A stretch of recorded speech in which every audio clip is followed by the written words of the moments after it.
अदाकारा यशमा गुल ने इंकशाफ किया है कि उन्होंने डिप्रेशन की वजह से बहुत बुरा वक्त देखा और मुझे उस टाइम पे ये भी लगता था कि पता नहीं जादू हो गया है या नजर है या किसी ने कुछ कर दिया है, जिसकी वजह से मैंने खुदकशी की कोशिश भी की। यशमा गिल ने अपना ताज़ा इंटरव्यू में कहा, आजकल का जो दौर है ना उसमें आपकी उम्र से ज़्यादा आप पे रिस्पॉन्सिबिलिटीज़ डाल दी जाती हैं, जिसकी वजह से दिमागी सेहत पर बोझ पड़ता है।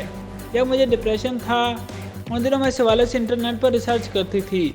उस वक्त मुझे लगता था जादू हो गया है या नजर है या किसी ने कुछ कर दिया है। मैंने इलाज के लिए हर नुस्खा आजमाया, यहाँ तक कि मैंने डिप्रेशन पर अपना रूहानी इलाज करवाने की भी कोशिश की। दिमाग में भी कोई मसला हो, it's an organ, it's a part of your body. आप मेडिसिन लो, आप हेल्प लो, ट्रीटमेंट्स हैं। इनका कहना था कि मैंने इंटरनेट की रिसर्च में देखा कि नज़र के असरात और डिप्रेशन के असरात एक दूसरे से मिलते जुलते हैं।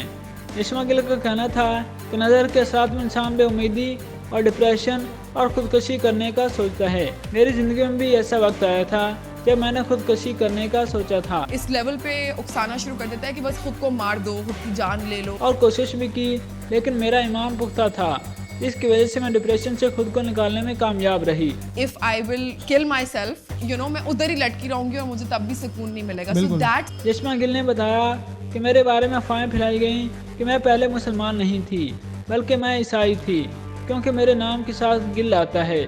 उन्होंने मज़ीद बताया कि जब मैं डिप्रेशन से गुजर रही थी तो मैं बहुत नाउमीद हो चुकी थी और एक वक्त ऐसा था कि मेरा ईमान कमज़ोर हो गया। जब ये डिप्रेशन वाला फेज आया था, आई थिंक वही शैतान आपको बड़ा इधर उधर बहकाता है, भटकाता है, और फिर एक पॉइंट पे आके मेरा फेथ लूज हो गया। लेकिन इससे कबल मुझे बस ये मालूम था कि मैं मुसलमान हूँ और एक मुसलमान घराने में पैदा हुई हूँ, तो मुझे नमाज भी पढ़नी है, लेकिन तब मुझे पता नहीं होता था कि मैं पढ़ क्या रही हूँ।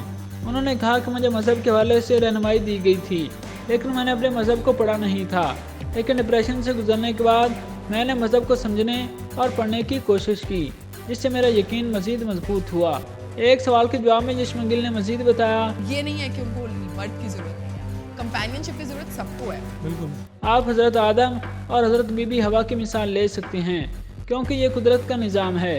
सबको साथी की ज़रूरत होती है, तमाम एहतराम और हम-आहंगी और दीगर बहुत सी दूसरी चीज़ों की भी ज़रूरत होती है। जब लड़की खुद मुख्तार होती है तो मजबूर और बेबस नहीं होती, वो खुद अपने लिए खड़ी हो सकती है और अपने घर पर वालिदैन से कह सकती है, मैं आप पर बोझ नहीं हूँ और मैं किसी ऐसे शख्स से शादी नहीं करूँ जिसे मैं जानती नहीं।